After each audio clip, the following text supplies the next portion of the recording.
Mesdames et messieurs, bonjour et bienvenue. Mon nom est Daniel Belleville du marketing événementiel et je serai votre animateur pour cet événement SAQ Inspire Pinot Noir en 4 terroirs. Aujourd'hui, nous explorons l'univers du Pinot Noir avec 4 vignerons situés dans 4 terroirs à la fois différents, mais qui offrent des conditions particulières à la culture de ce cépage capricieux. Avant de commencer, je voulais simplement vous aviser que dû à des circonstances hors de notre contrôle, les échanges avec Dimitri Bazas de Maison Champy ont été enregistrés à une différente date. Sans plus tarder, voici quelques détails à retenir. Premièrement, avant chaque service, je vais nommer le vin qui sera présenté. De plus, tous les produits proposés lors de cette dégustation sont en vente à l'unité dans SAQ.com. Vous trouverez plus d'informations à ce sujet dans le carnet virtuel disponible dans la description de cette vidéo. Aussi, si vous appréciez cette dégustation, merci de cliquer sur le bouton « J'aime » et de vous abonner à notre chaîne YouTube pour avoir accès à plus de contenu. N'hésitez pas à partager votre expérience sur les réseaux sociaux en ajoutant #SAQ. Finalement, l'événement se déroulera en français, mis à part mes échanges avec Leah Aidint qui seront en anglais. N'oubliez pas que YouTube vous offre l'option de traduction simultanée en cliquant le bouton de sous-titrage CC au bas de l'écran. Maintenant, nous sommes extrêmement choyés de recevoir aujourd'hui ces 4 producteurs emblématiques du Pinot Noir.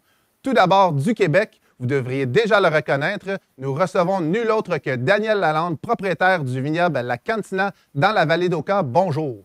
Bonjour. Bonjour. En second lieu, de la région de Kaiserstuhl, dans le sud-ouest de l'Allemagne et 3e génération d'une lignée de vignerons de la famille Saloué, M. Conrad Saloué, bonjour. Bonjour. Bonjour. Ensuite, maîtrisé en œnologie de l'Université d'Adélaïde en Australie depuis 2012 et vigneronne en chef d'Erath Winery en Oregon, nous avons le plaisir de recevoir Leah Aidint. Welcome. Bonjour, hello. Hello. Et finalement, l'œnologue en chef de Maison Champy depuis maintenant 23 ans, M. Dimitri Bazas, bonjour. Bonjour. Alors, merci beaucoup à vous tous d'avoir accepté notre invitation. Avant de discuter avec nos invités, à la maison, je vous invite à vous servir un verre de la Cantina Vallée d'Oka Pinot Noir 2020 afin de nous accompagner dans l'écoute d'une capsule informative sur le cépage vedette. Bon visionnement. Amateurs de Pinot Noir, bonsoir. Alors, puisqu'il sera le sujet central de notre activité de dégustation virtuelle, on a pensé qu'il allait de soi qu'on fasse plus amplement connaissance avec lui. C'est un cépage qui compte de nombreux adeptes et n'ayons point peur de le dire, le Pinot Noir figure assurément parmi les plus appréciés. Sans dire qu'il est comme une secte ou une religion, il y a quand même du monde qui lui voue un culte intense et qui va bien au-delà de l'effet Sideways que le film éponyme avait créé en Californie suivant sa sortie. Même si c'est un cépage qui peut être capricieux, d'ailleurs, le sujet sera sûrement abordé par nos invités, lorsqu'il se trouve dans les meilleures conditions, le Pinot Noir peut alors révéler tout son plein potentiel et qui est tout à fait exceptionnel. Et c'est là qu'il va être en mesure de faire rayonner certains des plus grands vins du monde. On peut penser à son implication dans l'archétype du vin mousseux, évidemment, je parle du champagne, où il figure parmi les 3 principaux cépages autorisés, avec le Pinot Meunier et le Chardonnay. Sachez d'ailleurs que lorsque vous voyez sur une étiquette de champagne la mention blanc de noir, il y a fort à parier que ce vin-là aura été élaboré exclusivement à partir de Pinot Noir, duquel évidemment on aura évité un contact avec la peau. Parmi les autres vins de prestige qui brillent par l'aura que leur confère le Pinot Noir, il y a évidemment les grands crus bourguignons. Et en fait, presque tous les vins rouges de la Bourgogne sont issus du Pinot Noir. On comprendra pourquoi bientôt, mais sachez que les meilleurs de ces crus se concentrent dans la sous-région que l'on nomme la Côte-de-Nuit, où se côtoient notamment les illustres communes de Gevrey-Chambertin, Chambolle-Musigny, Volromanée et compagnie. Et justement, puisqu'on parle de la Bourgogne, sachez que c'est à elle qu'on doit l'origine du Pinot Noir, puisqu'elle en est le berceau génétique. Et que le cépage, à travers le temps et par croisement naturel, serait également l'ancêtre de variétés qu'on retrouve dans le même environnement, soit le Gamay, bien connu pour son rôle dans le Beaujolais, qui est une région située juste au sud de la Bourgogne, mais aussi le Chardonnay, également d'origine bourguignonne, et enfin, très intuitivement, les variétés Pinot Gris et Pinot Blanc qu'on va plutôt, quant à elles, retrouver en Alsace, une région voisine. Mais de par l'intérêt qu'il suscite, le Pinot Noir va rapidement surpasser les frontières et de nombreuses tentatives auront fini par déterminer d'autres vignobles aux conditions favorables qui vont confirmer son adaptabilité dans des styles évidemment différents, mais surtout pas dénués d'intérêt. Donc, en dehors de la France, il connaît un grand succès en Allemagne et en Autriche, des pays voisins qui vont lui faire profiter de leur situation septentrionale plus fraîche, une qualité qui est essentielle et qui va toujours être recherchée pour ce cépage-là. Dans l'hémisphère sud, c'est surtout en Nouvelle-Zélande qu'il va connaître du succès. Et plus près de chez nous, en Amérique, on va identifier la côte nord de la Californie, notamment dans la région de Sonoma. Mais le Pinot Noir a surtout acquis une solide réputation dans l'État de l'Oregon, justement parce que sa situation de plus haute latitude lui permet de conserver un meilleur équilibre via un mûrissement plus lent. Au Canada, le Pinot Noir s'est également bien établi, notamment en Ontario, dans la péninsule du Niagara, dans la région de Prince Edward County également, sans oublier plus près de nous au Québec. Pas une surprise puisque vous êtes probablement déjà en train de déguster la cuvée de notre ami Daniel Lalande. Pour mieux le connaître, là, évidemment, je suis de retour avec mon Pinot Noir. C'est important de s'attarder à sa morphologie parce qu'elle va directement influencer le style des vins produits. Je m'explique. Si on jette un coup d'œil à celle-ci avec cette image à gauche, on remarque sa petite grappe en forme de pomme de pin, d'où viendrait d'ailleurs son nom Pinot. Mais si la grappe est de petite taille, les baies, elles, sont de bonne dimension et possèdent une peau plutôt mince. C'est d'ailleurs en bonne partie à cause de ces caractéristiques-là que les vins qui en sont issus sont plus clairs et relativement plus légers que, par exemple, des vins qui seraient issus du Cabernet Sauvignon. Juste en regardant la grappe de droite, on peut en déduire qu'à vinification égale, le Cabernet Sauvignon va plutôt être équipé pour produire un vin plus coloré, plus profond, plus corsé aussi. Pourquoi? Bien, parce que la pigmentation et les tanins se trouvent dans la peau des fruits. La chair, elle demeure translucide. Et si je vous mets en image graphique les coupes transversales de chacun, bien, vous allez constater que le ratio peau versus pulpe est plus grand pour le Cabernet Sauvignon et en plus, sa peau est plus épaisse. Maintenant, à quoi s'attendre dans le verre? Je vais conclure cette capsule avec des profils génériques en fonction des origines, mais évidemment, il y aura toujours des nuances supplémentaires d'une cuvée à l'autre. Reste que ça donne une idée. Pour les pinots noirs en jeunesse qui sont issus d'un climat plus frais, l'acidité va être plus marquée. Les arômes vont osciller sur les petits fruits rouges comme la cerise ou encore la framboise. Et si votre cuvée est un peu plus complexe, à cela vont venir se greffer des effluves de type floral et épicé. Par exemple, on pourra retrouver des parfums comme la violette et le poivre noir.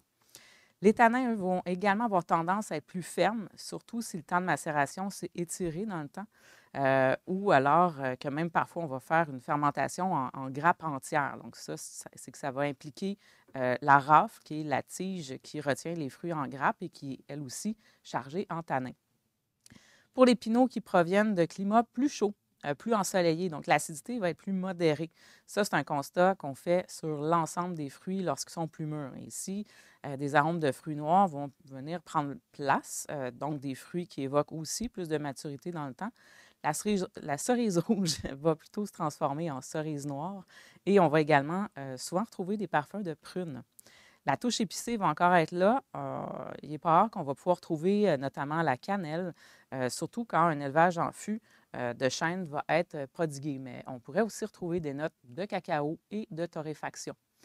Et dans ces cas-ci, les tanins prendront une texture encore plus veloutée, ce qui donnera un toucher de bouche tout à fait séduisant. À vous maintenant d'en faire l'expérience dans vos verres et à tous, nous vous souhaitons une excellente dégustation. J'espère que cette capsule vous a plu. Pour commencer, j'ai eu le plaisir de croiser notre premier invité en juin dernier lors de notre événement SAQ Inspire Vin chez nous qui a eu lieu à son vignoble Rivière-du-Chêne à Saint-Eustache. Daniel Lalande, merci d'être là aujourd'hui et bonjour. Bonjour. Et puis, justement, comment ça se passe? Comment ça va depuis la dernière fois qu'on s'est vu? Bien, ça va très bien. Ça va vite. Donc, depuis juin, la floraison, on a tout vendangé. Donc, il ne reste que la vendange tardive.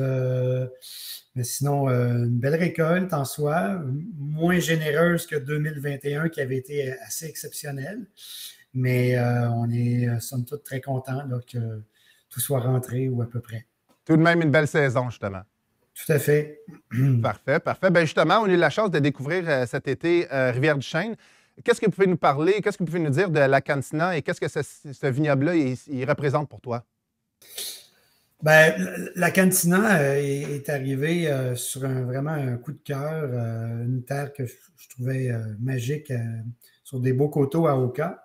Donc, elle réunissait à la fois un site exceptionnel, bien exposé, et la proximité du lac des Deux-Montagnes. Les analyses qu'on a faites avec mon agronome nous ont permis de voir qu'on avait une qualité de sol exceptionnelle sur les lieux. Lorsque la maire de Champlain s'est retirée, elle a laissé des lônes qui s'appellent des lônes d'Oka, qui sont vraiment des sols qu'on retrouve, qu'on a vu très peu. Donc, oui, c'est des mélanges de sable, argile, roche, mais il y a des structures que même un géologue qui s'est installé dans la vigne tout près, bien, me dit Daniel, tu devrais faire analyser ça, puis je ne l'ai pas fait encore, mais c'est vraiment des couches qu'on retrouve qu'on a à peu près jamais vues. Donc, pour moi, l'idée là-bas, c'était vraiment d'implanter un vignoble qui, à la fois, me permettrait d'installer des vinifera avec peut-être des maturités un peu plus longues avec la proximité du lac. Mm-hmm. Sinon, bien, les hybrides qu'on a ici à Saint-Eustache, que j'adore, que je voulais aussi intégrer là-bas, bien, j'en ai ajouté encore beaucoup. Donc, on se retrouve aujourd'hui sur un site qui a commencé en 2015, puis qu'aujourd'hui, on est rendu à 30 hectares de vignes. Okay. Donc, on a tout près de 2 hectares et demi de pinot noir. Donc, puis on en fait 2 produits, là, donc un pinot noir en rouge, puis un produit en rosé qu'on assemble avec du chardonnay. Excellent. Bien, justement, ça nous amène à la dégustation du premier produit de la dégustation, excuse-moi, le Cantina Vallée d'Oka Pinot Noir 2020. Qu'est-ce que tu peux nous dire justement sur ce Pinot Noir et aussi du millésime 2020? Bien, les millésimes, on n'en a pas des tonnes. On a des invités qui sont là de plusieurs générations, ici de père en fils. Puis ici, bien, ça fait seulement 4 millésimes qu'on le vinifie. Mm-hmm. Donc, le millésime 2020 a été quand même pour nous très chaud. Un automne qui s'est terminé là, très chaud. Puis on se souviendra qu'il y avait eu beaucoup d'humidité également. Donc, oui. On a eu des défis au niveau justement de la pourriture qui voulait s'installer. Donc, ce qu'on remarque justement avec le pinot au niveau de sa difficulté à cultiver, c'est vraiment la vigilance qu'on doit y mettre au niveau de la main de l'homme dans l'effeuillage. Durant toute sa saison, après justement la fermeture de la grappe, donc juillet et août, c'est très important pour nous d'effeuiller pour éviter justement là, que le fruit s'emprisonne dans le feuillage. Donc, il faut qu'il soit très bien exposé. Okay. À ce moment-là, bien, on a moins de chances d'humidité près des fruits.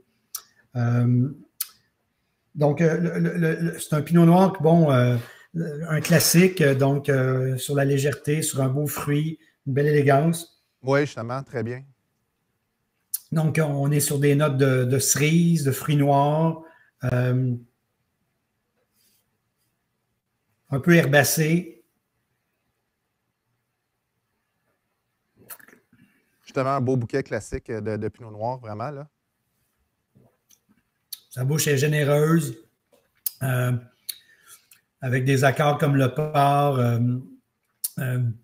Bon, je pense au canard également, quand on y va avec un confit et non un magret, avec une salade. Donc, j'aime bien déguster des pinots avec de la légèreté. Sinon, ben, un classique automnal serait un bon bœuf bourguignon. Oui, justement, avec l'automne et l'hiver qui s'en vient. Ça serait parfait. Excellent, excellent. Ben, merci beaucoup, Daniel. Ben, justement, ça m'apporte à ma première question. J'ai une première question pour vous, le groupe. Parfois, on cherche de la chaleur et parfois, justement, on cherche de la fraîcheur. Quels sont les éléments distinctifs qui contribuent à la bonne équation pour mettre en valeur le pinot noir dans votre région?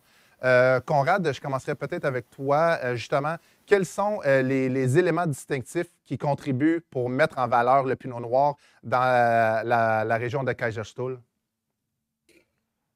Bon, maintenant, j'ai pas bien compris comment on dit, la purpose de Pinot Noir au Kaiserstuhl ou chaleur ou fraîcheur. Ben c'est ça. Alors, donc, dans la région de Kaiserstuhl, OK, Oui. Des fois, on cherche de la chaleur, des fois, on cherche de la fraîcheur. Mais OK. pour vous, dans la région de Kaiserstuhl, c'est quoi les éléments qui sont rassemblés pour justement créer un bon Pinot Noir pour la région de Kaiserstuhl?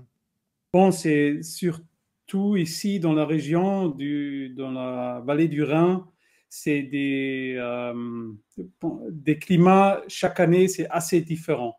Ça veut dire 2017, assez minéral, 2018, généreux, 19, 20, plutôt très mûr, 21, c'était pas aussi chaud dans l'été.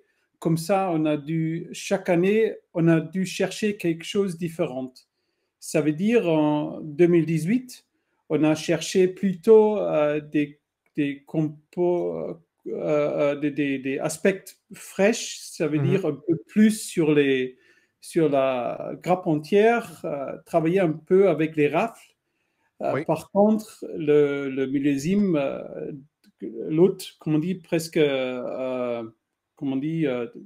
complètement différent. Oui. C'est 21. En 2021, on a dû écraper tous parce que les rafles n'étaient pas aussi mûres qu'en 2018. Et en plus, on n'a pas eu la maturité comme en 2018. Comme ça, on a plutôt cherché le fruit, la densité, pour avoir une bouche assez complète. Et en 2018, on a eu, comme on dit, comme on a eu presque trop de qualité, on a dû vendanger assez vite.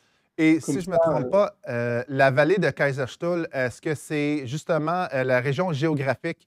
Est-ce qu'il n'y a pas justement, c'est entre montagnes et un plan d'eau, je crois?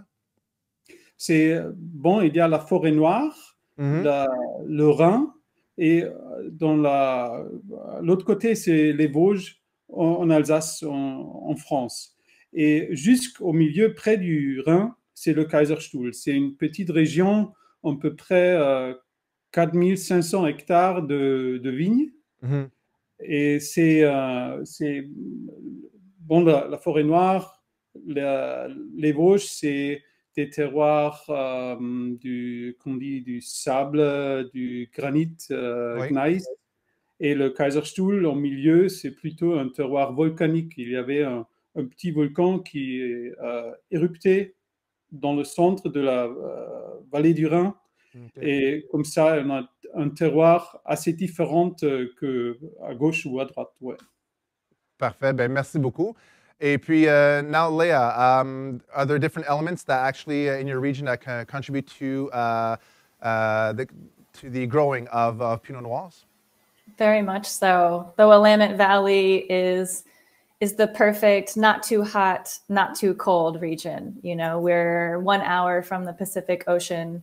Okay. And so we see a lot of water, a lot of wind, a lot of cold air from the ocean. But then we have this nice warm valley. And so it's a great growing condition for Pinot Noir that can't handle very hot temperatures or very, very cold winters.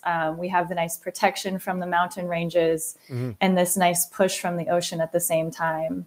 Our soils are very unique as well. We have very nutritious but well-draining soils, again, to combat some of that moisture that we see from the ocean and from the forests around us. The Jory soils are very unique to the Willamette Valley. So the perfect balance and the exact, what could I say, the exact specific needs geographically to actually grow Pinot Noir. So. That's right, yeah. Lots of hillsides, so most grapes are planted on hillsides. So again, to help with that water drainage, a little bit more sunlight from those southern facing slopes. Well, thank you very much.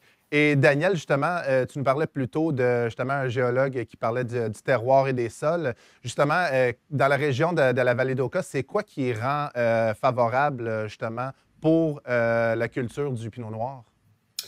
Bien, on a vraiment une inclinaison, une petite pente justement qui est fort intéressante, là. Le coteau du Calvaire est très bien incliné. Ce qui peut rendre intéressant la culture du pinot noir, je vous dirais, la viticulture au Québec étant jeune, on fait énormément d'expériences. Oui. On est moins d'une dizaine au Québec à le cultiver, le pinot. Et de là à dire que c'est le cépage qui va nous amener dans les 50 prochaines années à créer une identité. Aujourd'hui, on se rend compte qu'il réussit très bien. Son plus grand défi, c'est vraiment la résistance au froid au niveau de l'hiver. Sa saison végétative est suffisamment longue pour arriver naturellement avec le climat du Québec à avoir ce petit côté qu'on recherche, soit de la fraîcheur et de la chaleur. Ouais, ouais. Ça, c'est merveilleux parce qu'on a ça naturellement chez nous. Mm-hmm. Donc, les défis, c'est vraiment de protéger notre vigne à l'hiver. C'est ce qui nous différencie beaucoup des autres vignobles ailleurs dans le monde, notre climat froid hivernal. Donc, tous les éléments. Ce qu'on fait actuellement, justement, de mettre toute la protection hivernale sur toutes nos vinifera, Pinot, Chardonnay, les variétés qui sont un peu moins rustiques. Donc, étant une industrie ou un terroir encore très jeune, on voit quand même que les éléments sont là pour la culture du pinot noir. Et c'est juste le temps qui va nous dire justement comment que ce cépage-là va évoluer au Québec. Mais pour l'instant, ça a un bon début, justement. Exactement. Avec seulement 4 millésimes chez nous, on en est très fiers. Puis la réponse est très bonne. On en surprend beaucoup. Alors, c'est le fun là, de voir que tranquillement, ça devient une valeur sûre là, sur vos tablettes. Parfait. Merci beaucoup. Merci. Et vous, justement, Dimitri, pour la région de Bourgogne, quels sont les éléments distinctifs? Je peux vous rappeler quand même que la Bourgogne, elle est une région septentrionale. Donc, on se retrouve au-dessus du 45e parallèle. Donc, le pinot noir, ces dernières années, on constate que nous avons que des avantages parce que, avec un excès d'ensoleillement, avec des températures un petit peu plus élevées, on trouve qu'on a un petit peu plus, surtout pour les rouges, on a un petit peu plus de couleurs, on a plus de composés phénoliques. Évidemment, vous allez me poser la question, est-ce que vous avez toujours cette bonne fraîcheur due à l'acidité? Évidemment, quand on est avec des méthodes de culture comme l'agriculture biologique certifiée ou à haute valeur environnementale, je peux vous dire qu'on a déjà purifié nos sols et donc on a des bons niveaux d'acidité et de pH, ce qui fait que ces dernières années, on peut parler des millésimes comme 2018, 2019, 2020, et puisque on vient de terminer nos vendanges et nos vinifications de 2022, on est très content. Effectivement, nous vendangeons un petit peu plus tôt, mais nous bénéficions de conditions climatiques qui font que un cépage comme le pinot noir, qui est normalement considéré comme un cépage fragile, on trouve que on a gagné en concentration, on a gagné avec des composés phénoliques, on a gagné en couleur, on a gagné en tanin, en potentiel en polyphénol totaux, et également sans perdre de notre fraîcheur qui est dans les gènes et de notre minéralité également. Alors, ma deuxième question pour vous maintenant, c'est le pinot noir est un cépage capricieux, plus difficile à cultiver, comme on a dit, que d'autres variétés. Quels sont les plus grands défis en fonction de votre région? Dans la première question, on parlait de c'est quoi les avantages et les éléments distinctifs qui, justement, favorisent la culture du pinot noir. Mais pour chacune de vos régions, quels sont les défis qui vous offrent pour la culture du pinot noir? So, Léa, I'll start with you. We're talking about the different elements that are actually good for the growing of pinot noir, but what are the different challenges that your region can bring you for the growing of this varietal? Yeah, I think the Willamette Valley has a lot of water. We don't need to irrigate, which is fantastic, but the water can also be a challenge. Like I said, we are built around forests and we have good humidity and we have rainfall coming from the ocean. So mildew and mold and rot are constant threats. And I think something that growers here learn to adapt to. So being very clean in your vineyard, being able to be proactive if you see rain coming or have a cold season and being reactive. I think it's just understanding that Mother Nature is going to throw some water your way and being able to be cautious and be reactive to that. I think those are the common challenges that every grower in the valley faces, just staying clean. So the valley and the region actually offers great opportunities to grow Pinot Noir, but like you're saying, so that's when you come in as a winemaker and say, okay, well, we got to stay on top of things to make sure that there's no mildew and things like that, as Danielle was mentioning earlier on. Yes, exactly. Excellent, excellent. Thank you very much. Et Conrad, justement, quels sont les différents défis que peut offrir votre région dans la culture du Pinot Noir? On parlait des avantages et les éléments qui favorisaient. Maintenant, quels seraient peut-être les défis que dans la vallée de Kaiserstuhl pour la culture du Pinot Noir? Bon, c'était une chose comme l'Allemagne, c'était, il faut dire, le savoir-faire d'un rouge, ça, c'est un peu, il faut apprendre encore une fois comment il faut faire parce que toutes les études en allemand, c'était plutôt vers le Riesling. Maintenant, on a un Pinot Noir et comme ça, c'est quelque chose complètement différent à faire. Dans les années passées, on a toujours essayé de vendanger assez tard, le plus tard possible.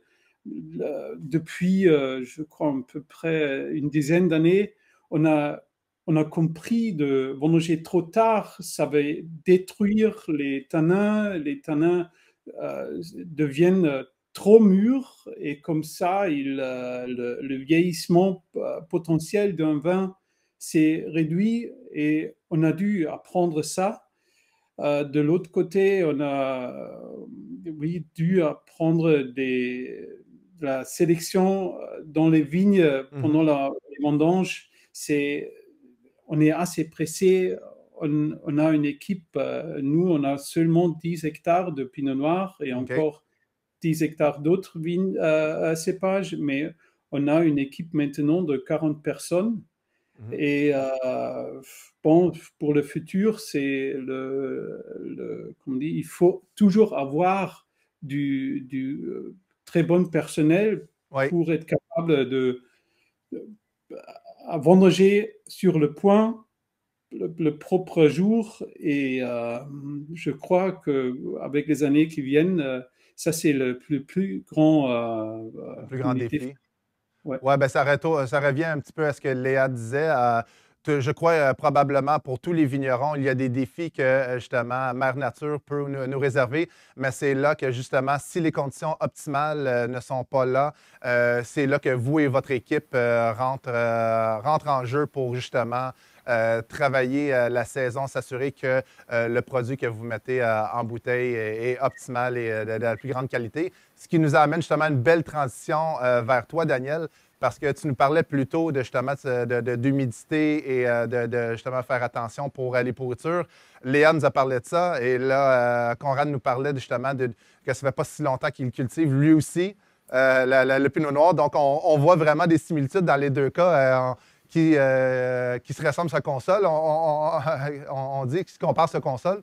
Donc, vous, justement, qu'est-ce que tu peux nous dire par rapport à ça, par rapport à ce que tu vois dans tes collègues vignerons? Ben, en fait, ça me fait sourire. C'est sûr que les défis sont similaires. On se rend compte que à travailler, bon, comme je le disais tantôt, on n'a pas énormément d'expertise derrière les... Ça fait seulement 7 ans que je travaille avec le Pinot Noir à Oka. Et ce qu'on s'est rendu compte, c'est que fallait amener, bien sûr, un raisin bien sain, bien mûr, qui était déjà le premier défi à l'automne. Et pour y arriver, c'est sûr qu'on s'est rendu compte que la main de l'homme doit intervenir beaucoup, on doit faire beaucoup d'effeuillage. Et le vignoble ne s'affiche pas nécessairement comme étant en bio, mais on travaille une agriculture raisonnée, on travaille beaucoup avec des matières actives qu'on utilise en bio.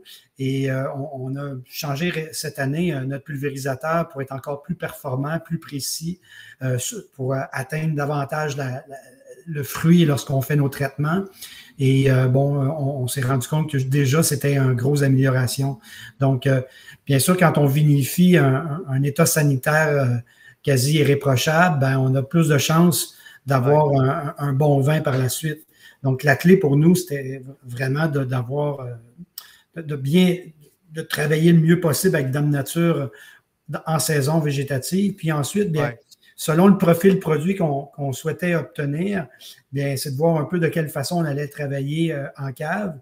Et en cave, on s'est muni d'un système d'autopigeur robotisé qui nous permet d'extraire de façon plus précise lorsqu'on est en cours de macération. Puis on en est très satisfait. Excellent. Merci beaucoup. Et puis justement, pour vous, Dimitri, j'imagine que la Bourgogne aussi a ses lots de défis. Très bonne question. Les défis, c'est surtout essayer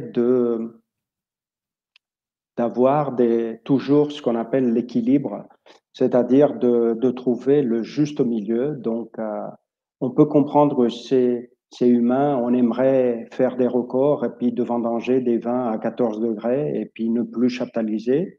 Mais je trouve que le plus important, c'est de récolter des raisins qui sont équilibrés pour avoir, par conséquent, des vins équilibrés. Ces derniers temps, l'excès d'ensoleillement fait que nous avons quand même des peaux beaucoup plus épaisses. La concentration, parce qu'on va vendanger, je vous rappelle quand même, en 2020, on a vendangé, nous, la Maison Champy, on a vendangé le 21 août. Et pour un petit rappel, on a vendangé une semaine plus tôt que le millésime référence qui était 2003, où la Maison Champy, à la Maison Champy, on a vendangé le 26 août. Et si on compare au millésime précédent, c'est-à-dire 2019, on a 3 semaines d'avance. Tout ça pour dire qu'on a des raisins avec un degré naturel entre 13,5 et 14. On a des rendements qui sont entre 35 hectolitres hectares et 40 hectolitres hectares, qui sont tout à fait normaux. On est moins 20% de notre potentiel rendement qui avoisine les 45-50 hectolitres hectares. Mais en même temps, on a des bonnes acidités qui font que les vins ils sont équilibrés. Donc, maintenant, transportons-nous de l'autre côté de l'océan pour rejoindre Konrad Saloé pour en apprendre un peu plus sur les pinots noirs de l'Allemagne et aussi plus spécifiquement de Saloé dans la région de Kaiserstuhl. Bonjour, Konrad. Comment allez-vous aujourd'hui? Très bien, merci. Oui, ça va très bien. Excellent. Grand sourire, on aime ça. Bien, justement, pouvez-vous nous parler un petit peu de votre parcours? Pouvez-vous nous parler de vous, comment a été votre développement dans l'entreprise familiale et nous parler aussi de l'histoire de Saloé? C'est quand même 3 générations. Bon, c'est encore, si on ne reste pas sur le nom de Saloé, il y a un grand compère de moi qui s'appelait Steyert, et sur la ligne de Steyert, c'est des vinifications en famille depuis 1740. Mais il faut dire, à ce temps-là, c'était toujours des blancs, presque pas des rouges.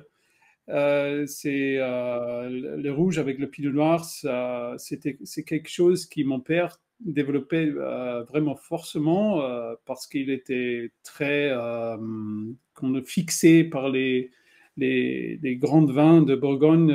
Surtout, il aimait le domaine Armand Rousseau le plus. Comme ça, il a essayé de faire un vin, pas comme ça, mais le plus possible qu'on peut faire chez nous. S'inspirer. Ouais. Le domaine s'était développé, oui, la majorité avec comme les réputation, les premiers endroits dans les meilleurs endroits chez nous, les premières vignes, c'était fait par mon père. Et moi, depuis 2011, je suis seul. Ça veut dire mon père a eu un accident en voiture. Comme ça, j'ai essayé de continuer le meilleur possible. Et j'ai eu la chance d'acheter quelques vignes avec un énorme potentiel. Et maintenant, je me sens en la situation un peu pressée de faire le meilleur possible de cette vigne, comment on dit, essayer de faire en cave autant qualité que la vigne me donne. Oui, et continuer justement la tradition de votre père et offrir la meilleure qualité de vin que Salveille est reconnu justement à offrir. Mais vous, justement, est-ce que vous avez commencé depuis tout jeune? Est-ce que vous avez commencé jeune dans l'industrie de la famille? Non, je crois que c'est à peu près la même chose avec tous les jeunes hommes qui essayent de continuer quelque chose. Plutôt, mon père, il était assez présent. On peut même dire un peu dominant. Comme ça, au début, je voulais faire n'importe quoi, mais pas vigneron. D'accord. Mais avec comment on dit, un peu plus de vin que j'ai eu la chance de goûter, et oui, les vignes, la nature chez nous, c'est difficile de ne pas tomber en amour. Évoluant, juste en évoluant dans le domaine et dans l'industrie familiale, ben, veux pas entourer de vin, ça vous a amené naturellement à justement continuer la tradition familiale puis à vous intéresser dans le vin, j'imagine. Bon, j'ai encore une sœur qui a continué un part du domaine dans une autre région, dans le Clotartal, c'est à peu près 35 km d'ici. Comme ça, on est deux. Bon, ben c'est parfait. Justement, vous pouvez vous partager la tâche. C'est excellent. Ça devient une vraie entreprise familiale. Maintenant, pour le vin, alors justement, pour le Salvé ARS Spätburgunder 2018, qu'est-ce que vous pouvez nous dire par rapport à ce Pinot Noir, mais aussi le millésime 2018? Bon, le plus grand défi en 2018, c'était pour nous de commencer avec les vendanges assez tôt, comme c'était une année avec autant de chaleur, autant d'humidité pour développer une certaine maturité dans les raisins. Comme ça, on a eu... oui, on a dû commencer les vendanges, je crois que c'était le 22 août. OK. Et on a fini le 15 septembre. C'était un des plus précoces vendanges qu'on a jamais fait. Normalement, vous vendangez vers quelle date? À peu près une semaine, 2 semaines plus tard. D'accord, merci. Ouais. Et en 2018, on a eu une peau assez, comment on dit, on a eu assez de soleil sur le pot. Le pot était un plus fort que Plus épaisse, dans les autres millésimes. Ça veut dire c'était le défi en 2018 de ne pas produire un vin trop en tanin et de ne pas produire un vin trop en alcool.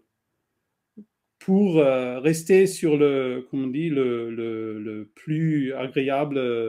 Un bel équilibre, justement, pour le. Le bel équilibre, oui. Et en 2018, comme avec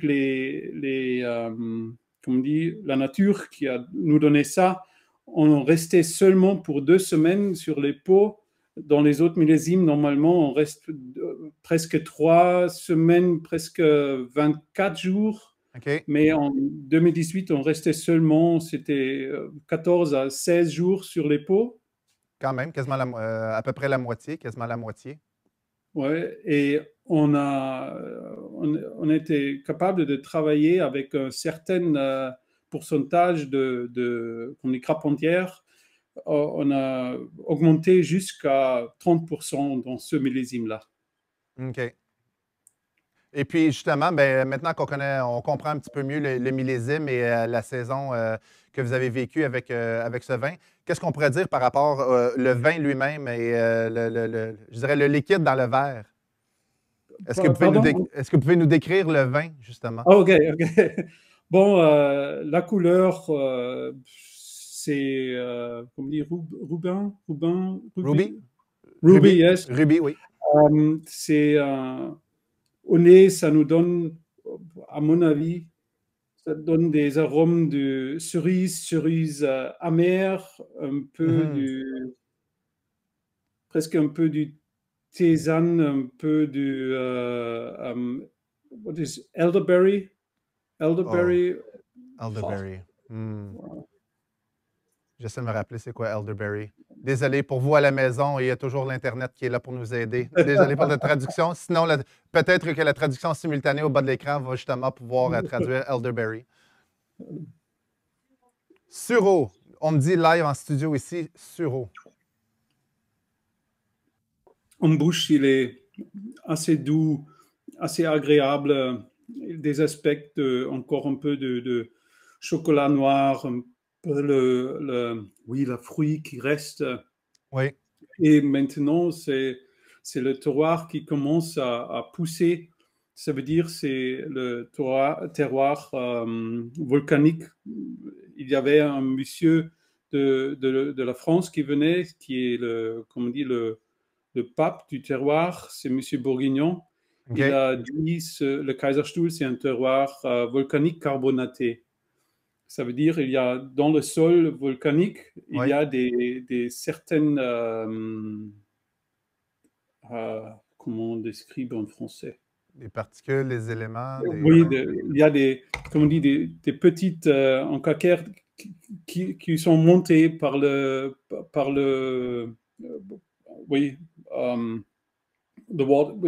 avec le lot qui est augmenté du sol.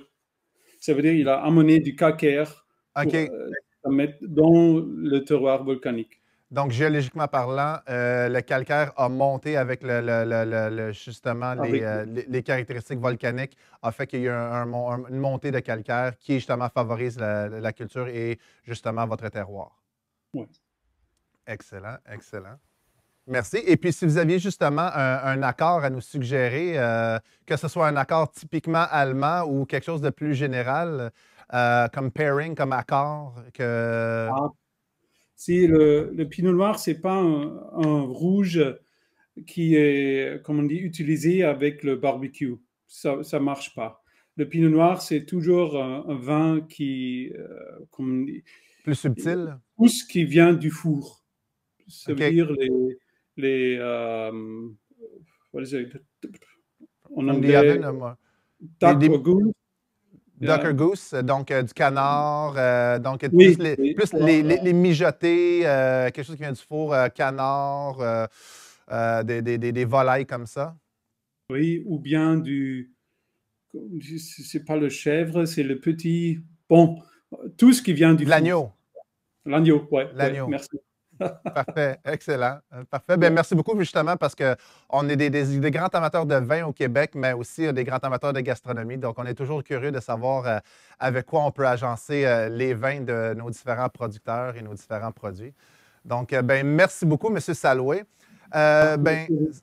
Oui, ça m'apporte justement à une autre question que j'ai en deux parties pour le groupe, avec l'approche justement du COP27 et le sujet de changement climatique qui est toujours omniprésent de nos jours. Voyez-vous ces changements-là comme étant une menace à la culture du Pinot Noir? Et si oui ou non, comment vous voyez l'évolution de la culture de ce cépage-là dans votre région pour les 10 prochaines années? Donc, je commencerai peut-être avec Leah. So, for the next 10 years, how do you see the culture of Pinot Noir for the next 10 years for Erath and the Oregon Valley? I think we have to always be ready to change and ready to explore and try different things, especially with climate change and weather becoming more extreme. Sometimes that's hot, sometimes that's very cold. We had a very cold, wet year this season in 2022. Mm-hmm. And I think to move forward, knowing that that will be a challenge, we have to continue exploring and say, I can't just grow grapes the way that I've always grown grapes for the last 30, 40 years. We have to keep trying new things. We might have to look to different clones or different rootstocks, mm-hmm. or perhaps planting on, maybe we don't need all southern slopes anymore. Maybe we can plant to the east or plant to the west, or maybe even a northern facing that gives us a little less heat, a little longer time on the vine before we need to bring it into the winery. So I see it as a challenge, but I mm-hmm. see, we need to be ready for the challenge. We need to be looking for the challenge and ready to react, not just hoping that things will always stay the same, because we know that they won't. Embracing the challenge and also keeping an open mind of, it might change to a point that we need to make adjustments, and just ready to go with those challenges and those changes, whether it be changes in the vines, or if there's any new technologies, or like you're saying, slopes, any changes you must do. Just keep an open mind on that and see how you can adjust over the next 10 years, if it's needed, because we don't know. We just don't know.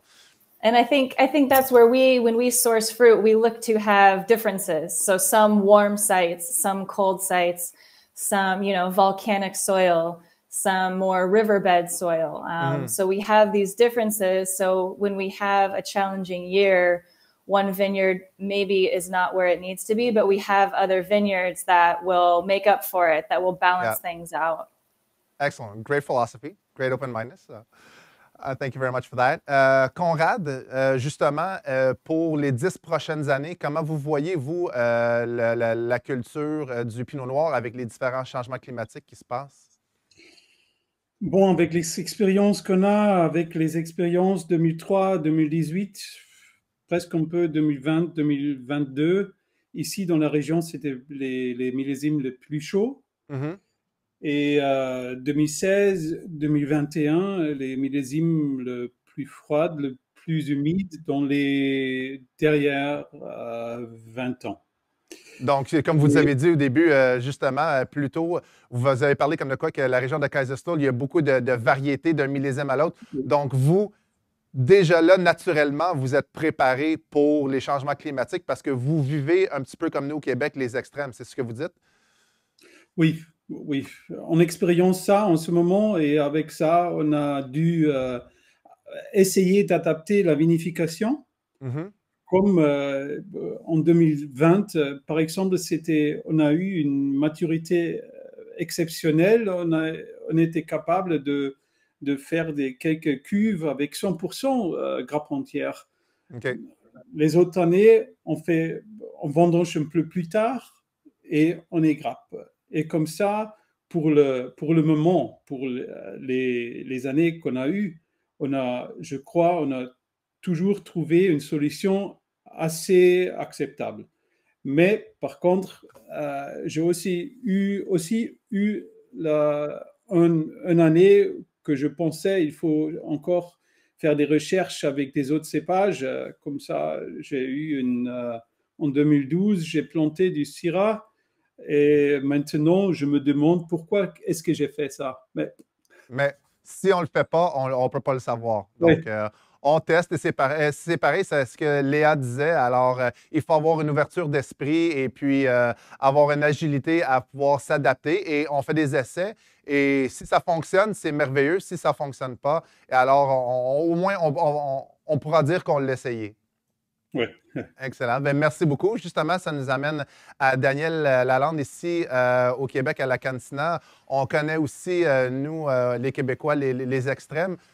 Comment tu vois justement les 10 prochaines années pour le Pinot Noir, étant, comme tu disais, quand même un cépage assez jeune pour le terroir québécois? Je pense que tu disais que ça fait à peu près 5 ans que différents vignerons cultivent ce cépage. Oui, le Pinot, ça fait peut-être une dizaine d'années qu'on en retrouve au Québec. J'en avais implanté à Saint-Eustache, à Rivière-du-Chêne, en 2013. Maintenant, le défi est grand, je pense, pour vivre avec des extrêmes de climat, soit des températures excessivement froides l'hiver, des saisons végétatives qui parfois peuvent arrêter brusquement, comme ils peuvent être plus longues parfois. Donc, c'est sûr que ce qui peut avantager, c'est d'avoir justement des saisons végétatives plus longues, quoique de récolter, d'avoir le potentiel de récolter à l'entour de mi-septembre pour nous, Pinot, ben, c'est chose qu'on a réussi à faire là, les 4-5 dernières années. OK.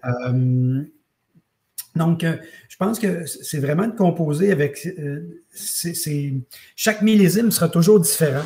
Donc, on s'en rend compte, les hivers bougent beaucoup. Les étés, l'été 2021, c'était très, très beau, très, très chaud, très ensoleillé. Cette année, c'était un millésime beaucoup plus vieux. Donc, d'un millésime à l'autre, comme d'autres régions viticoles, on doit composer avec ça. Mais je crois que pour le Pinot, comme pour d'autres variétés, on est dans une période de réchauffement, puis ça sera très favorable. On se rend compte que de plus en plus, il s'implante de la vigne au Québec. On est rendu 160 vignobles au Québec, il y a plus de 1000 hectares de vignes. Si on recule de 5-6 ans, on divisait le chiffre par 2. Alors, je crois qu'il y en a beaucoup là, qui voient justement le succès que quelques-uns on a avec des variétés de vinifera telles que le Pinot, le Chardonnay, le Riesling, pour nommer que ces trois-là. Et je pense que ça sera très favorable dans les prochaines années là, pour nous donner le goût d'en mettre encore plus. C'est ça, c'est un petit peu la raison pour laquelle je posais la question comme ça, parce que je veux dire, quand on parle de changement climatique, c'est sûr qu'il peut y avoir des grandes variétés, des grandes variations. On peut parler des différents printemps et autres, et du verglas qu'on peut avoir ou des froids inattendus. Mais aussi, dans le changement climatique, on parle aussi souvent de réchauffement climatique. Et c'est pour ça que des fois, le réchauffement climatique, ça peut être favorable, tout dépendant les régions, à tout dépendant quel vigneron ou autre. Donc, je me pose la question à savoir, est-ce que ça va être, ça représente un défi ou tout simplement non? Et pour nous, à ce moment-là, à part de nos variations de température qu'on est habitués, ben, avoir des belles étés, pour nous, ça peut être justement favorable, est-ce que je peux comprendre ce que tu dis aussi? Tout à fait. Puis c'est certain qu'au Québec, on a beaucoup de variétés actuellement. Il y a des régions viticoles qui sont bien établies, ils ont choisi un style, ils ont choisi des variétés qui sont très connues, Pinot, Chardonnay. Ouais. Au Québec, on compte plus d'une 50aine de variétés, donc l'industrie est jeune, donc on fait beaucoup de recherche et développement. Puis moi, cultiver des hybrides, je trouve ça magnifique, puis j'apprécie ces goûts-là qui sont différents. Moi, je vois vraiment le réchauffement comme étant une bonne chose pour nous, à la fois pour les hybrides et à la fois pour les variétés telles que le Pinot. De toute façon, le futur nous le réserve. On verra justement comment que les choses peuvent se passer. On ne le sait pas encore pour l'instant. On a toujours l'optimisme qu'on va pouvoir justement contrer ces changements climatiques-là. Et justement, pour Dimitri basé à sa maison Champy, ben justement, en tant que changement climatique de ce temps-ci, on a de la grêle et autres au printemps. Donc, pour vous, comment vous voyez les 10 prochaines années pour la région de la Bourgogne?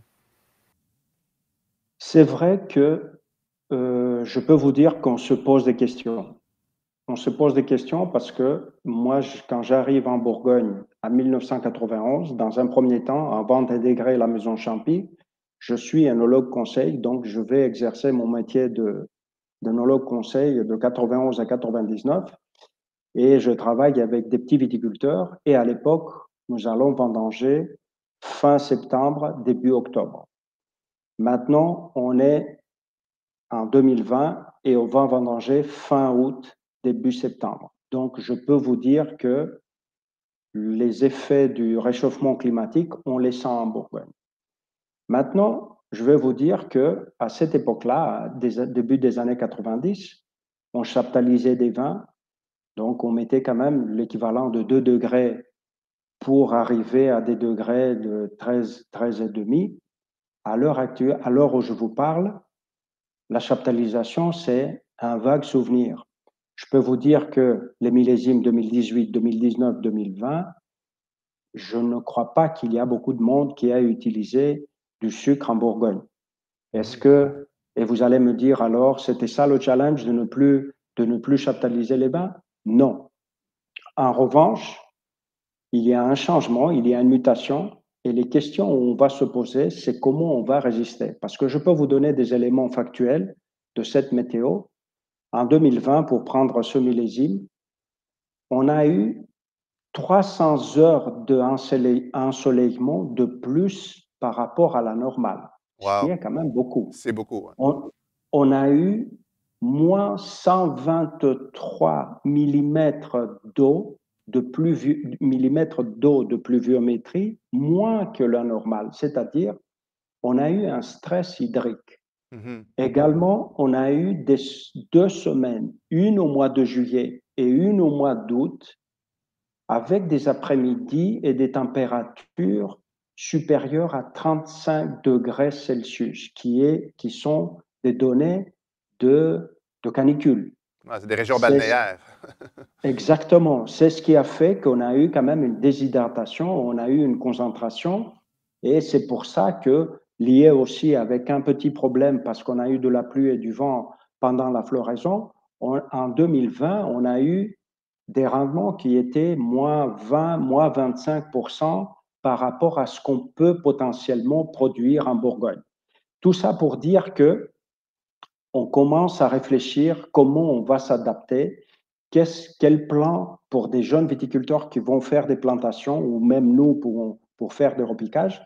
On est en train de se poser des questions. Quels sont les plans on va planter pour pouvoir résister à ce réchauffement climatique? Des méthodes de culture comme l'agriculture biologique vont faire que, avec la purification des sols, avec, si vous voulez, je peux vous donner une réponse. Vous me dites, OK, vous êtes en agriculture biologique certifiée. So what? C'est quoi? Qu'est-ce que ça vous a apporté? Mm-hmm. Je peux vous dire que j'ai des données. Je peux vous dire qu'en étant en agriculture biologique, vous augmentez les acidités, vous baissez le pH, donc vous êtes en mode un petit peu plus frais qui va un petit peu contrebalancer ce côté un peu maturité un petit peu excessive qui vient par le réchauffement climatique. Donc, ça favorise les conditions. Exactement. Et dernier détail, et là, je peux vous dire que ma réponse, elle est complètement intéressée, c'est que la maison Champy, elle exploite 21 hectares de vignes, dont la plupart, plus de la moitié, autour d'un petit village caché derrière la colline de Corton et de Corton-Charlemagne qui s'appelle Perlin-Vergelès. Perlin-Vergelès, c'est des terroirs qui sont des terroirs froids, c'est-à-dire des années, il y a 30 ans, c'était des terroirs où il fallait attendre la maturité parce qu'elle ne venait pas comme ça vient à Volnay ou à Beaune ou à Pommard. Je peux vous dire que là, ce réchauffement climatique, il est un petit peu à notre avantage. OK. Donc, il y avait un petit peu plus de fraîcheur dans cette microclimat, microzone. Microclimat, exactement. Qui est influencé. Ah, ben, excellent. Bon, ben, c'est parfait. Ça inaugure bien justement pour les prochains 10 ans.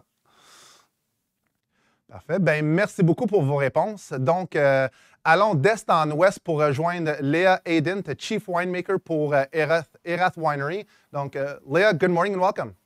Hi, good morning. Good morning. How are you doing? How's everything today? So good. We're just wrapping things up from harvest at the winery and starting to get a breath of fresh air. And how was your 2022 season? It was fantastic. We had a late start. It was a cold season from the spring through the summer. So we knew it would be a race come harvest time.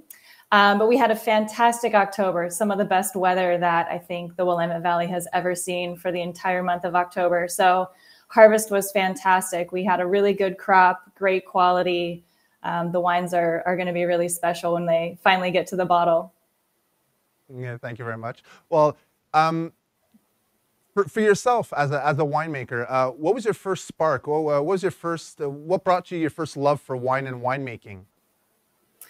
You know, I grew up not in a wine family, but my dad was a wine distributor. So on the selling side of wine, and I saw him travel to these amazing destinations, to Napa Valley and to France and it really that was the original spark, was how can I travel to all these amazing places and make a career out of it?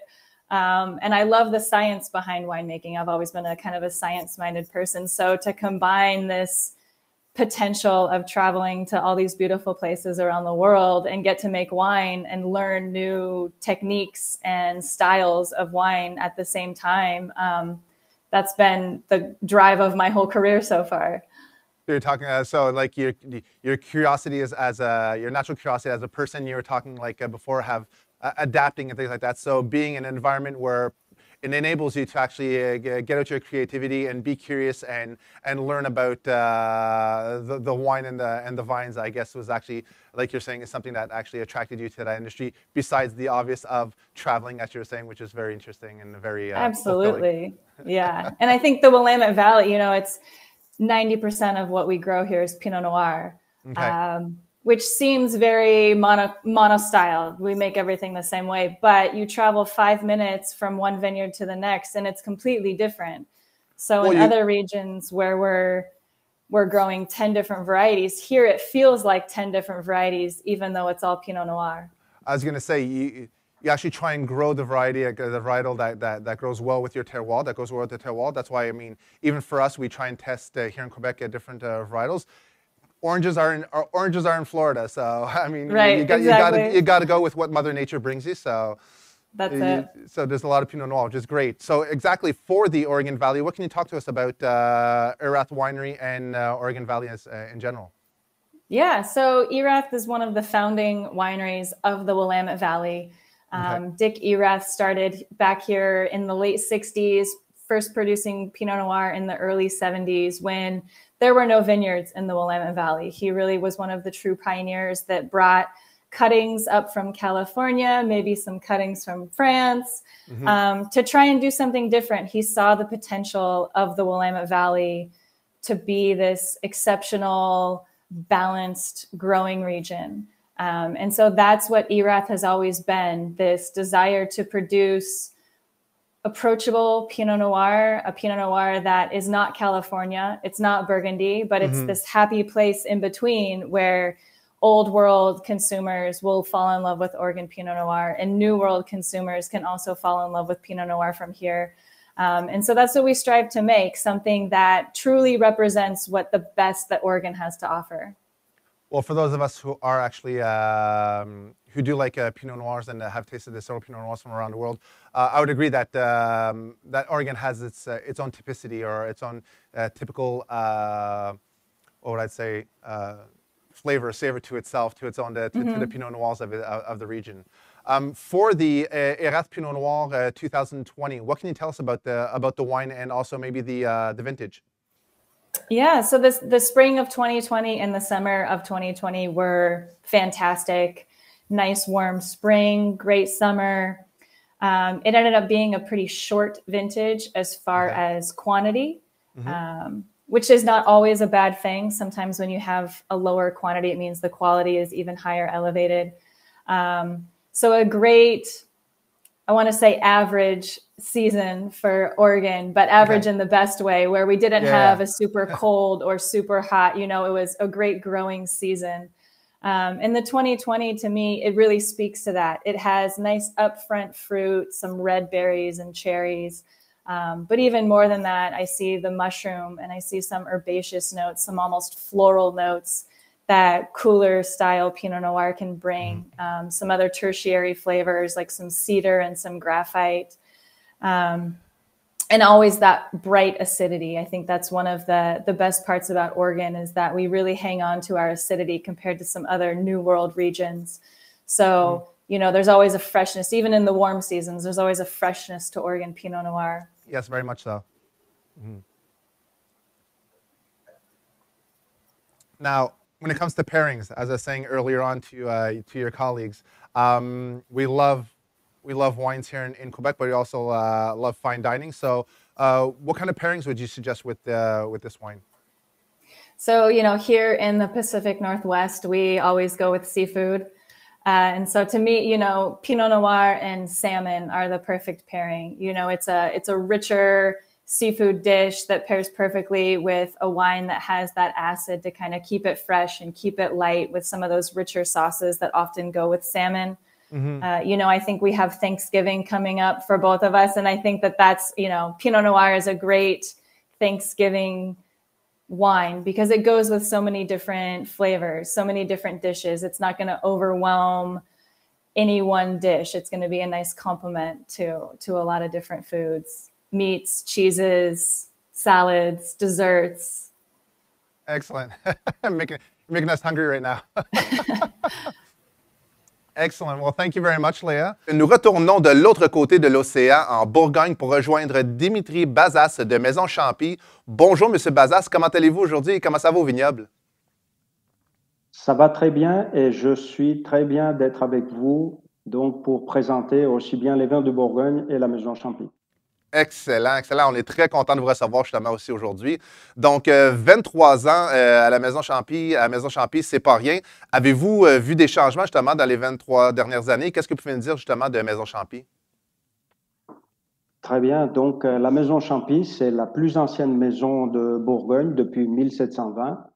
Et la Maison Champy, à l'heure actuelle, c'est une maison qui exploite 21 hectares de vignes, de Volnay, principalement en Côte-de-Beaune, de Volnay jusqu'à la colline de Corton et de Corton-Charlemagne. Nous avons la moitié du domaine qui est en agriculture biologique certifiée et l'autre moitié avec les petites appellations comme Bourgogne-Aligoté, Bourgogne-Pinot Noir, avec le label de haute valeur environnementale.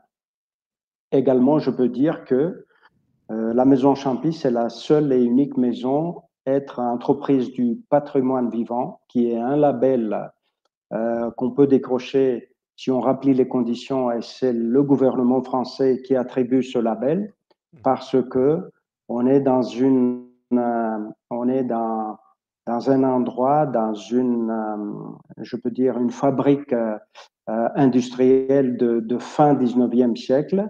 Et on continue à élaborer nos vins dans cet endroit qui est presque un musée. Et on est aussi, avec mes collaborateurs, ça fait 23 ans où on travaille ensemble. Donc, il y a un vrai savoir-faire aussi bien dans les vignes que dans les caves.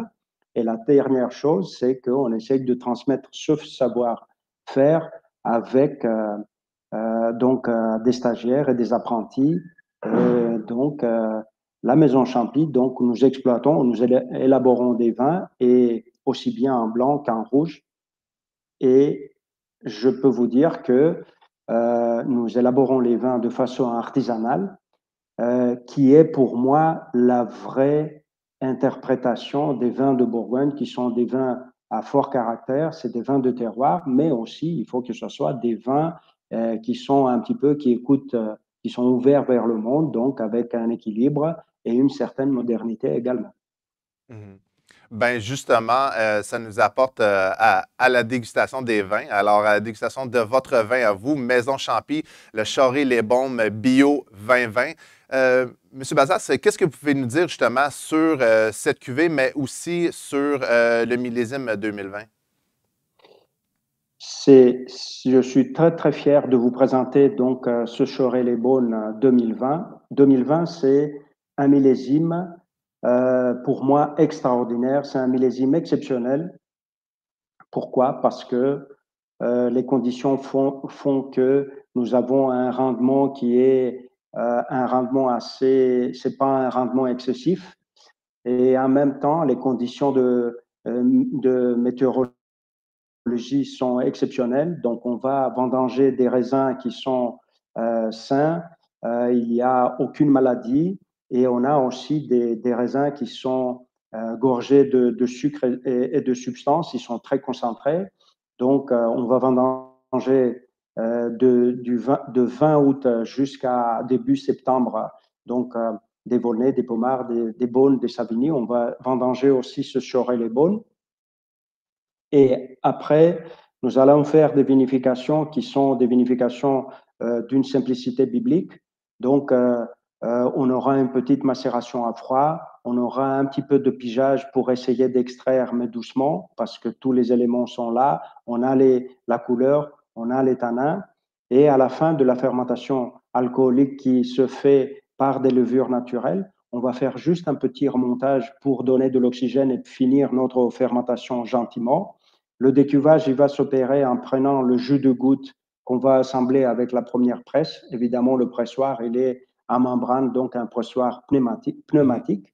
Et après, les vins, on va les élever dans des fûts de chêne, dont une petite partie en fût neuf, pour essayer de donner toujours cette possibilité de cette oxygénation ménagée pour essayer de polymériser, de faire que la couleur soit stable et qui va durer dans le temps. Vous pouvez le voir facilement dans le verre. Oui. Et donc, après, la mise en bouteille, elle va s'opérer 12 mois plus tard. Donc, on va soutirer, on va assembler toutes les pièces. Donc, la pièce, vous savez bien que c'est le tonneau traditionnel en Bourgogne de capacité de 228 litres.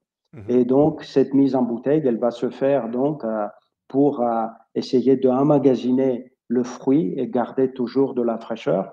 Moi, je trouve que 2020, c'est un millésime extraordinaire. Je vais vous dire pourquoi. De mon expérience de 30 ans en Bourgogne, les millésimes extraordinaires, c'est les millésimes qui ne se dégustent très bien le lendemain de la mise en bouteille et jusque 5, 10, 15, 20 ans plus tard. Vous pouvez prendre un exemple, c'est 99, c'est 2009, c'est 2005, c'est 2015. Ce qui fait qu'un millésime en Bourgogne, il est extraordinaire, c'est que les vins, ils sont tout le temps bons. Donc, on va prendre l'exemple de ce Chauray et on va faire un petit peu, on va essayer de le déguster. Oui, s'il vous plaît, c'est déjà très intéressant tout ce que vous nous dites. Alors oui, justement, si on veut, on peut passer directement au vin. On est tous très intéressés à vous entendre sur le vin en soi. On va essayer de faire une petite dégustation analytique. Donc, déjà, quand on regarde la couleur, moi, je peux qualifier cette couleur-là de rubis foncé avec quelques reflets violets, donc au bord du verre. Et après, le premier nez, on a des choses qui se dégagent. On a un fruit qui est des fruits mûrs, des fruits noirs. Et à l'agitation, on va faire sortir d'autres composés volatiles qui sera une combinaison entre le fruit et aussi quelques notes boisées qui sont subtiles, mais ils sont là pour aider un petit peu. Donc, et on va définitivement dire qu'il y a une petite complexité entre le fruité et le boisé. Il faut rééquilibrer le vin. Bien équilibré. Il faut toujours savoir, garder en mémoire que le Chauray, l'appellation donc Chauray, on est dans la commune de Chauray qui est plutôt en face de la colline de Corton, on est dans les bas, on est avec des argiles relativement profonds, on n'est pas sur la côte, mais on est un petit peu sur le bas du coteau.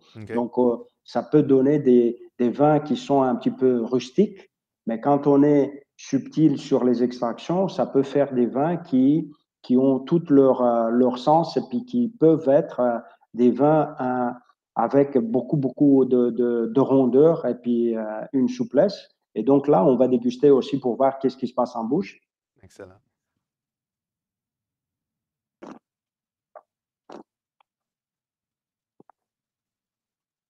Et effectivement, là, on va avoir une attaque fraîche, très important, et aussi le côté tactile, c'est-à-dire il y a la texture, il y a la structure, elle est là, on sent la concentration du millésime 2020, mais également en finale de bouche, on va voir que les tanins, ils sont souples, ils sont bien enrobés.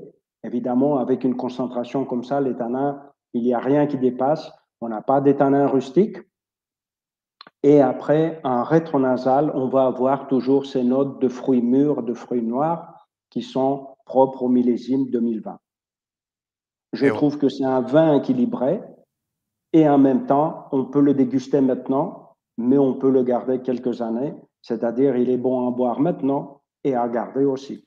Et justement, c'est un vin qui est excellent et qui nous met justement l'eau à la bouche pour savoir la suite des choses, à savoir avec quoi qu'on pourrait justement boire et déguster ce vin. Là, c'est vrai que les œnologues, ils ne sont pas obligatoirement des grands sommeliers pour faire, c'est pas les plus grands spécialistes pour faire les accords. Mais pour vous, qu'est-ce que vous mangerez? Oui, exactement. Je risque de heurter la sensibilité de certains Canadiens, peut-être végétariens, mais moi, je verrais bien ce vin-là avec une bonne entrecôte et des frites maison. Mais ça, c'est mon côté un peu vieux jeu. Mais c'est parfait, c'est excellent. Justement, c'est des ingrédients et des plats qui sont accessibles ici. Donc, on va se lancer justement dans les entrecôtes et les frites. À la vôtre. Merci, à la vôtre. Nous sommes déjà à la conclusion de l'événement. Donc, merci beaucoup. Merci aux participants, vous, d'être des nôtres. À vous, les producteurs, au nom de l'SAQ et moi-même, nous tenons à vous remercier de partager votre passion, mais aussi vos expériences avec ce cépage emblématique. Ce fut à la fois un bonheur et un plaisir de vous avoir ici avec nous. Pour le mot de la fin, avez-vous un scoop, avez-vous un lancement, une primeur, quelque chose que vous voulez justement nous annoncer à nous et à notre clientèle et aux gens qui nous regardent ici? Je commencerai justement avec toi, Daniel. Ah bien, il faudra nous suivre sur notre site, la Cantina Vallée d'Oka. Oui. Donc, oui, des nouveaux produits pour l'an prochain en 2023. On est en construction de plusieurs bâtiments là-bas. On se réserve bien sûr pour 2024 une ouverture officielle sur le site là-bas. OK. Donc, dès 2024, on va être ouvert au public. On va pouvoir justement aller vous visiter puis être justement équipé pour recevoir le grand public. Oui, ça va être la première année en 2024 qu'on va pouvoir accueillir de la clientèle. Donc, on est en construction en ce moment pour préparer tout ça. Excellent. Et puis justement, on va rester à l'affût sur le site de la Cantina pour les nouveautés qui s'en viennent sans nous en dévoiler exactement aujourd'hui. Merci beaucoup. Conrad Saloué, merci beaucoup. Et puis justement, est-ce qu'il y a des annonces à faire? Bon, pour nous, moi, je cherche toujours un différent style de vin et j'ai fait des essais avec un grand cuve de 2016, un Pinot Gris qui est encore sur les lits. Ça veut dire l'année prochaine, il aura 7 hivers sur les lits et on va mettre en bouteille en mois de, je crois, avril-mai. Okay. Et pour moi, c'est quelque chose de nouveau à essayer. C'est quelque chose que j'ai déjà goûté dans la région de Jura en France ou bien beaucoup en Espagne, dans le Rioja. Et ça, c'est quelque chose qui m'intéresse beaucoup. C'est encore des styles différents à développer. Ouais. Et donc, on espère justement voir ce vin sur nos tablettes de l'SAQ et sur SAQ.com justement dans la prochaine année. Excellent. Ben, merci beaucoup. And for Leah, yourself, are there any scoops or anything you'd like to tell us that's coming up for 2023? Absolutely. I'm proud to share our 2021 Rosé, won Best in Show and Best of Class at the Oregon Wine Competition. Congratulations. So we're very excited for that to come out and hopefully get some broader distribution throughout Canada is what I am hoping to see. Other fun small projects that ERATH is working on, we are producing a little bit of sparkling wine starting in 2021. So we did a sparkling Pinot Blanc, and this year we did a Blanc de Blanc, a Chardonnay. So those will be some fun treats, mostly for the tasting room only, but always fun to experiment with new challenges. For sure. And yeah, the 2022 harvest was absolutely stunning. So it'll be a couple years before that hits the market, but very excited to show everyone what Oregon has produced. Well, looking forward to seeing that at the SAQ, the 2022, and also hopefully the rosé. So looking forward for that. Thank you very much. And dernièrement, excuse-moi, Dimitri Bazas, est-ce que vous avez des annonces pour nous, justement, pour 2023? Bien sûr. Déjà, je vais commencer par les remerciements. J'aimerais vous remercier de m'avoir invité. Et donc, merci beaucoup. Avec plaisir. La deuxième chose, je tiens à dire que la Maison Champy et la SAQ et les consommateurs canadiens, c'est une très longue histoire d'amour et donc j'espère qu'on va continuer. Et les bonnes nouvelles que j'ai à vous apporter, c'est que la Bourgogne, elle se porte bien. Et je peux vous dire que le millésime 2022, pour se projeter un petit peu vers l'avenir, c'est un millésime fantastique. On a fait du vin. On était un petit peu malheureux parce qu'en 2021, nous avons produit très peu de vin suite aux épisodes de gel de mois d'avril, début de mois d'avril 2021. Mais on a produit, on a des quantités confortables avec le millésime 2022. Les vins, ils sont là. Ils sont de très belle qualité. Et je trouve que la Bourgogne, elle bénéficie d'un prestige mondialement. Donc, j'espère que nos vins qu'on élabore vont continuer à être à bénéficier de ce prestige. Et nous, on essaye toujours, donc en tout cas à la Maison Champy, d'élaborer des vins de façon artisanale. On essaye de respecter la nature. On est avec une culture, en agriculture biologique donc, et aussi HVE pour pouvoir avoir les meilleurs raisins, pour respecter nos terroirs et continuer à produire des vins qui sont dignes de nom de Bourgogne. Donc, ben, je vous remercie beaucoup. Merci beaucoup à vous quatre. Et vous à la maison, merci à vous aussi d'avoir été des nôtres et à la prochaine dégustation.